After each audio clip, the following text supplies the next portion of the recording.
Chapter 2, Night Life. For the rest of the day, I felt sad, sad, sad. You look sad, Humphrey, Golden Miranda said when she was cleaning my cage right before lunch. According to the chart Ms. Mack had left, it was her turn to take care of me.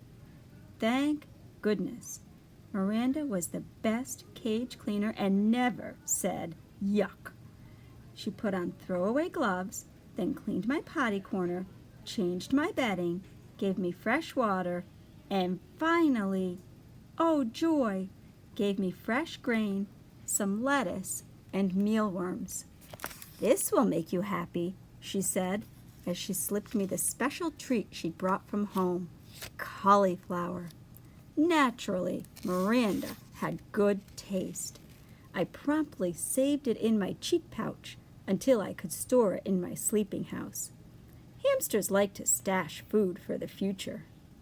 After my cage was taken care of, I felt well enough to observe Mrs. Brisbane more carefully. Now, Miss Mack was tall, wore bright blouses, short skirts, and high shoes. She wore bracelets that jingle-jangled. She spoke in a loud voice and waved her arms and walked all around the room when she taught. Mrs. Brisbane, on the other hand, was short, with short gray hair.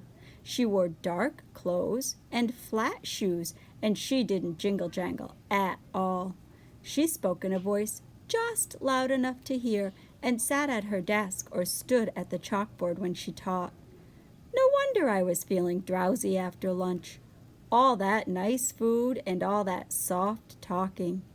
Is that all this hamster does? Sleep? She asked at one point when she glanced over at my cage.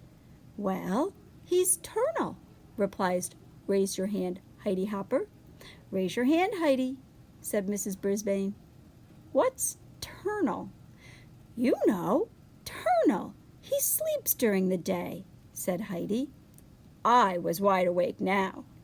Nocturnal, I squeaked. Hamsters are nocturnal. Oh, you mean nocturnal, said Mrs. Brisbane, almost as if she had understood me. She turned and wrote the word on the board. Can anyone else name an animal that's nocturnal? Owl, said Heidi. Raise your hand, Heidi, said Mrs. Brisbane. That is correct. An owl is nocturnal. Anyone else? A voice shouted out, My dad! Mrs. Brisbane looked around. Who said that? He did. AJ. Garth Tugwell pointed at AJ. Both boys sat at the table nearest to my cage. What about your dad? Mrs. Brisbane asked. AJ squirmed in his seat. Well, my mom always says my dad is nocturnal 'cause he stays up so late watching TV. Stop giggling, Gail, and a few other students snickered. Mrs. Brisbane didn't crack a smile. Her use of the word is correct, she said, though technically humans are not nocturnal. Any others? Eventually, the class came up with more names of nocturnal animals, like bats and coyotes and opossums, and Mrs. Brisbane said that the class would be learning more about animal habits later in the year. If she'd just look at me, she could learn a lot. But I noticed for the rest of the day that Mrs. Brisbane stayed far away from my cage, as if I had a disease or something. She read a mighty fine story to us in the afternoon, though. In fact, I couldn't get back to my nap afterward. It was about a scary house and these scratching noises and a ghost. Thump, thump, thump. The ghost came down the hall. Oh, I had shivers and quivers. I have to say, Mrs. Brisbane knows how to read a story. Her voice changed and her eyes got wide, and I forgot about her gray hair and her dark suit. To squeak the truth, my fur was on end. The story had a funny ending because it turned out the ghost wasn't a ghost at all. It was an owl. At the end of the story, everybody laughed, even Mrs. Brisbane. I was beginning to think that life with this new teacher wouldn't be so bad. But I changed my mind when the bell rang at the end of the day and all my classmates raced out of the room, leaving me alone with her. She erased the chalkboard and gathered up her papers. I could tell that we'd be going home soon. Suddenly, I began to worry. What if Mrs. Brisbane lived in a scary house with spooky noises and a thumping ghost? Or even worse, what if Mrs. Brisbane had a scary pet, like a dog? My mind was racing as fast as I was spinning my wheel when she finally approached and looked down at me, frowning. "Well, you're on your own now," she said. With that, she closed the blinds and walked away. But I heard her mutter, "Rodent," under her breath. She left the classroom and closed the door. She left me alone, all alone in room 26. I had never, ever been alone before. As the room slowly grew darker and quieter, I thought back to the happy times at Miss Mack's apartment. There were always cheery lights on and music and telephone talking and, oh dear, during the day I never noticed how the clock on the wall ticked off the seconds one by one very loudly. Tick, tick, tick. I was feeling sick, sick, sick. I wondered if there were any owls around room 26 or ghosts. I tried to pass the time by writing in my notebook about Petorama and my days at Miss Mack's apartment. Writing took my mind off my jittery nerves, but eventually my writing paw began to ache and I had to stop my scratchings. If only I could roam free as I had at Miss Mack's apartment. Then I remembered the lock that doesn't lock. It took only a few seconds to jiggle the door open. I skittered across the table. Then, grasping the top of the table leg tightly, I closed my eyes and slid to the ground. Ah, freedom! I dashed along the shiny floor. I darted between the tables and chairs. I stopped to nibble a peanut underneath Stop Giggling Gail's chair. It tasted delicious and made the coolest crunching sound. I chewed and chomped and gnawed and nibbled, and when I stopped, I heard the sound. Thump, thump, thump, just like the story Mrs. Brisbane had read us. Thump, thump, thump. Closer and closer down the hall, coming toward room 26. Then, rattle, scratch, thump, thump, thump. Suddenly, I longed for the protective comfort of my cage. I dropped what was left of the peanut and scampered back. But when I got to the table, I thought a terrible thought. I had slid down the smooth, shiny leg, straight down. But how was I going to climb up again? I flung myself against the table leg, grabbed on, and pushed up, up, up. But I had only made a little progress when I began to slide down, down, down. I was right back where I'd started. The rattling got louder. The sounds weren't coming toward room 26 anymore. They were coming in room 26. Just then, I noticed a long cord running down from the blinds. Without hesitation, I leaped up and grabbed the cord and began swinging back and forth. My stomach churned, and I wished I'd never touched that peanut. But with each swing, I got a little higher off the ground. As soon as I saw the edge of the table, I closed my eyes and dived toward it. Whoosh! I slid across the table and scampered into the cage. As I pulled the door behind me, I was suddenly blinded by light. The something had turned on the lights and was clomping across the floor. It was huge and heavy and coming right toward me. Just then, my eyes adjusted to the light, and I saw the thing. It was a man. Well, well, who have we here? A new student, a voice boomed. The man was smiling down at me. My, that was a lovely piece of fur across his upper lip, a nice black mustache.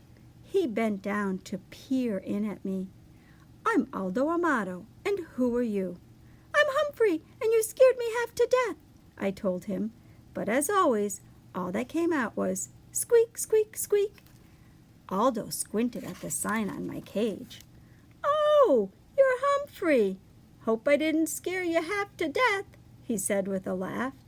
"I've just come to clean the room. I come every night." "But where have you been?" he said. He rolled up a big cart with a bucket and mops and brooms and all kinds of bottles and rags on it. "Oh, that's right," he replied, as if we were having a real conversation. "Mrs. Brisbane came back today. She's a good teacher, you know, Humphrey. Been teaching here a long time. I wish I'd had a good teacher like her. Say, do you like music, Humphrey?" "Squeak, squeak, squeak," I tried to tell him. I love music almost as much as I love Miss Mac. Suddenly, a song came blasting out of the radio on his cart, and he set to work, sweeping, mopping, moving desks, dusting. But Aldo Amato didn't just dust and mop. He spun and swayed, he hopped and leaped, he twisted and twirled. "How do you like the floor show?" Aldo asked me as he grasped the mop like a dancer holding his partner. "Get it? It's a floor show, 'cause I'm cleaning the floor." Then Aldo roared the biggest roar of a laugh I'd ever heard. His big mustache shook so much I thought it might fall off. "You like that? I'll show you real talent, Humphrey." Aldo Amato picked up his broom and very carefully stood it up with the very tip balancing on one outstretched fingertip. It wiggled from side to side, but Aldo moved with the broom and managed to keep it balanced straight in the air for an amazingly long time. When he was finished, he bowed deeply and said, "What do you think? I'm going to join the circus." And he roared again. Then Aldo wiped his forehead with a big bandana and sat down at the table where AJ usually sits. "You know what, Humphrey? You're such good company. I think I'll take my dinner break with you. Do you mind?" "Please, please, please," I squeaked. Aldo pulled his chair right up to my cage. "Hey, you're a handsome little guy, like me. Here, a little bit of green won't hurt you, will it?" He tore off a piece of lettuce from his sandwich and pushed it through the bars. Of course I hid it in my cheek pouch. Aldo chuckled. "Good for you, Humphrey. Always save something for a rainy day." The two of us shared a pleasant meal as Aldo told me about how he used to have a regular job where he worked during the day. But then his company closed down and he couldn't find a job for a long time. He couldn't even pay the rent when he was lucky enough to get hired here at Longfellow School. He was glad to get the job, but it's lonely working at night because his friends work during the day. They can never get together like they used to. I tried to squeak to him about all the creatures, like me, that are also nocturnal, and Aldo listened. "I know you're trying to tell me something, Humphrey, but I can't tell what it is. Maybe you're just saying I'm not alone after all, huh?" Squeak! He understood. Also stood up and threw his trash into the plastic bag on his cart. "Well, I've got a lot of other rooms to clean, my friend, but I'll be back tomorrow night. Maybe I'll take my dinner break with you again." Aldo pushed his cart toward the door and reached for the light switch. "No, no, no," I squeaked, dreading the thought of being plunged into darkness again. Aldo stopped. "I hate to leave you in the dark, but if I don't turn off the lights, I could lose my job." He clomped back across the floor to the window. "Tell you what, I'll leave the blinds open a little. There's a light right outside your window." After he turned off the lights and left, I chomped on the lettuce I'd saved and basked in the warm glow of the street light and my new friendship with Aldo. Tip number 2. Hamsters are not picky about their food and eat very little. Make sure to feed your pet a wide variety of tasty foods. From the Guide to the Care and Feeding of Hamsters by Dr. Harvey H. hammer.